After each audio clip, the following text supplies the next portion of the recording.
짜잔, 내가 돌아왔다. 예, 반갑습니다. 어반입니다. 제가 드디어 울산으로 돌아왔습니다. 그냥 서울에 갑자기 있다가 현타가 온 건 아니고 그냥 갑자기 집에 넘어가고 싶어갖고 집에 넘어가고 싶어서 확 내려왔어요. 그래서 지금 오늘 8월 9일 날 집에 도착했는데요. 오늘 그래서 어떤 얘기를 할까 하다 첫 이야기가 제가 서울에서도 이제 사람들을 좀 이런저런 사람들을 이게 많이 만났고 오랜만에 만난 지인들, 친구들 그리고 제 위로 키운 사람 만났는데 그러면서 느꼈던 얘기들에 대해서 한번 얘기를 해보려고 합니다. 우선은 저는 이게 인간관계를 되게 수평적인 인간관계를 되게 좋아하거든요. 그래서 웬만하면 위로도 잘 안 키우고 아래로도 잘 안 키워. 그래서 지금 와서야 위로 키우는 분 딱 두 분 계신다 했잖아. 서울에 올라가시면.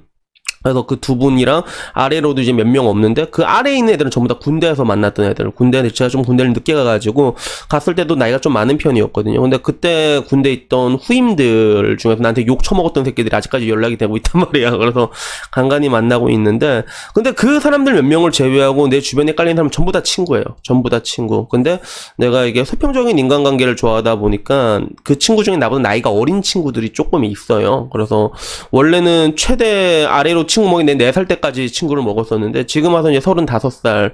그래서 4살 친구는 지금 안 만나지게 되더라고. 이게 뭔가 좀 이렇게 손절이라기보다는 이렇게 안 만나지게 되는 거 이제 자연스럽게 나이가 들면. 그래서 그 친구는 이제 나가리 됐고 그래서 가장 밑이 이제 35살인데 근데 이렇게 뭐라고 해야 될까? 내가 어느 날 문득 느낀 게 뭐였냐면 대한민국에서는 그런 것들 되게 민감하지. 나이라던가 고화, 서열에 되게 민감하잖아요.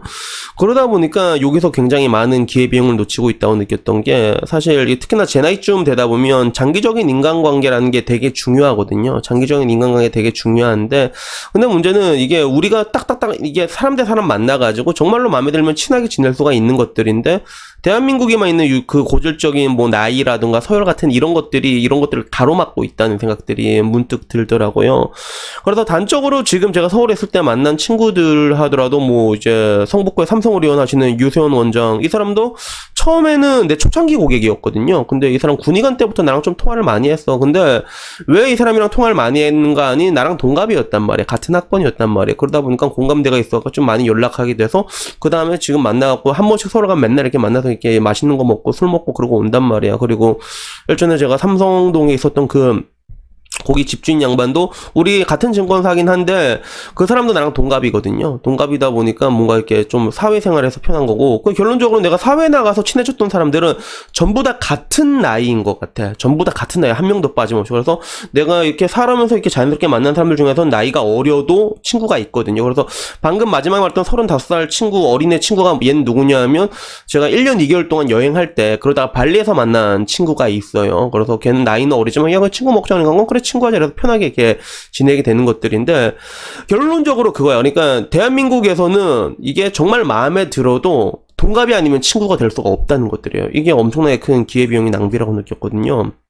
그래서 저는 외국 나가서도 지금 이제 아직도 이게 그때 만났던 친구들 중에 연락한 친구 되게 많아. 뭐 다니엘이라던가 소피아라던가 크리스라던가 국적은 다 달라. 근데 지금 와서 보면 난 걔네들이 몇 살인지도 몰라. 몇 살인지도 모르고 그냥 친구처럼 되게 편하게 지내고 있어. 걔네들 뿐만이 아니라 뭐 이제 베어폴부터 시작해갖고 또 뭐 발리 섬이나 이렇게 해서 보면 외국 애들은 이게 마음에 들면 같이 운동부터 하자거든. 우리처럼 이렇게 술 처먹자는 게 아니라. 그래서 같이 운동하고 친한 애들을 보면 나보다 걔들은 나랑 한 15살 이렇게 어리단 말이야. 그래서 걔네들은 오히려 내 나이 듣고 놀라지.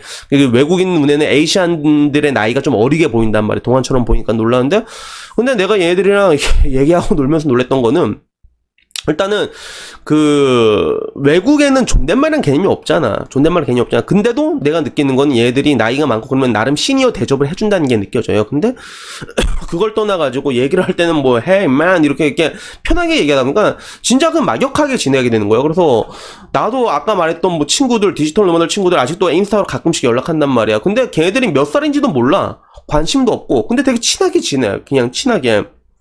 그렇게 놀 수가 있는 것들인데 이런 것들이 대한민국에서는 용납이 안 된다는 것들이에요. 하다못해 제가 생일이 빠르잖아. 빠른 생일도 얼마나 이게 골아픈데 그래서 한 번은 내가 나이를 한번 84년생 노선을 탄 적이 있거든요. 근데 내가 지금 와서는 왜 나이를 그냥 하나 높이냐면 그러다가 어떤 사람을 만났단 말이야. 그래서 너 몇 살이야? 그래서 얘 83이다. 그러니까 나 83이네요. 바로 형이랑 해 이러는 거야. 미친놈이.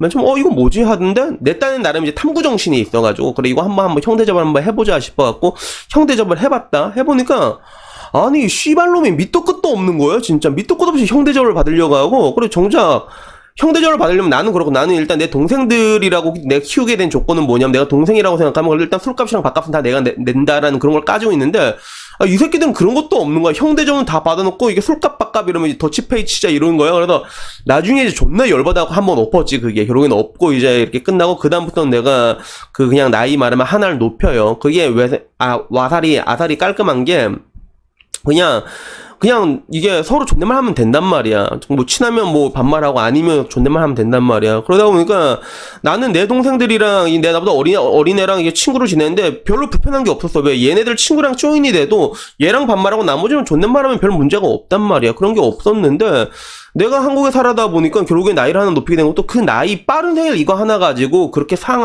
수평적인 관계 수직적인 걸로 서유를 세우려고 하거든. 그게 한국 사람은 종특이란 말이야. 그게. 그러니까 이런 것들이 사회에 굉장히 팽배하게 자리 잡혀 있다 보니까 결국에는 아까 말한 것처럼 우리가 나이가 들게 되다 보면 굉장히 이렇게 수평적이면서 오래 갈 수 있는 그런 인간관계, 제가 늘상 말하는 약간 느슨한 인간관계 있잖아. 마음 통하지만 느슨하고 서로 거리 두고 오랫동안 볼 수 있는 이런 관계들이 정말 중요한데 이런 사람들을 찾기가 쉽지가 않은 거야. 왜? 일단 기본적으로 나만 해도 봐도 사회생활에서 만나는 사람들 전부 다 나랑 동갑이란 말이야. 동갑이 아닌 사람이 없어. 그래서 내가 이렇게 어디 놀러 가거나 만나서 이렇게 자연스럽게 만난 친구 중에서는 나이가 어려도 그냥 동생 친구하는 경우가 태반인데 근데 사회생활에서 만난 사람들은 전부 다 동갑이야. 그게. 그래서 이걸 보면서 내가 느낀 게 진짜 대한민국이란 나라에서는 이런 게 진짜 손해비용이 아니라 그 약간 많은 기회비용을 손해보고 있구나라는 그런 걸 느끼게 됐거든요. 그래서 한편으로는 이게 도대체 어디서부터 날라온 건가라고 생각을 했는데 막상 우리나라 하면 이제 그런 10선비의 국가라고 하잖아. 그래서 10선비의 국가라고 하는데 그 10선비의 기절이 가장 팽배했던 성리학 시절에 진짜 그 시절에서도 그 상팔하팔이라고 해가지고 되게 나이를 막역하게 나이 고하게 뭐 위로 8살 아래 8살까지 친구를 먹었다고 하거든. 뭐 실제로 그랬는지는 모르겠는데 당장 오성과 한웅 같은 거 보더라도 그 사람이 조선중기 재상이잖아. 영혼의 콤비인데 걔네들도 나이 차이가 5살이란 말이야. 처음 봤을 때부터 5살 차이가 나는 걸 알고 있었는데도 둘이 처음 보자마자 마음에 들어서 친구를 먹었잖아.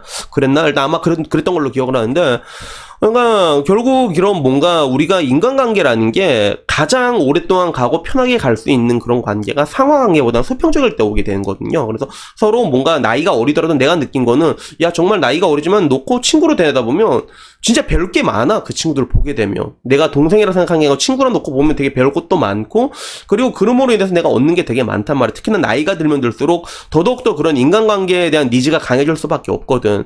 근데 문제는 아까 말한 것처럼 대한민국에서는 언제부터인지 모르겠는데 일단 무조건 그런 것들 나이 1살 2살 차이에도 이렇게 형 동생 이런 게 되게 민감하다 엄격하단 말이야. 그러다 보니까 어떻게 보면 그런 것들이 누군가한테는 좋아 보일지도 모르지만 내가 봤을 때는 장기적으로 우리는 굉장히 많은 기회비용을 잃고 있는 것들이에요. 뭔가 우리가 이런 나이 같은 걸 조금씩 내려놓았다면 그래도 정말로 친하게 지낼 수 있는 사람들마저도 그렇게 놓치게 된다는 그런 느낌이라고 할까나. 그래서 지금 내가 이게 친구하고 애 중에 35살짜리에 있다 했잖아. 걔가 발리에서 만났는데 걔도 그래. 나처럼 이제 걔도 한 5살 어린애랑 친구 먹고 그러거든 실제로. 그래서 걔도 완전 아메리카 그런 게 좀 있다 보니까 이번에도 서울에서 만났단 말이야. 만나면서 그런 얘기를 해서 나는 이게 문득 생각해봤는데 이 대한민국의 존댓말 문화 때문에 우리는 굉장히 많은 기회비용을 잃고 있는 게 아닐까라고 생각하니까 걔도 말하는 게 자기도 진짜 동감한다고 그 얘기를 하더라고.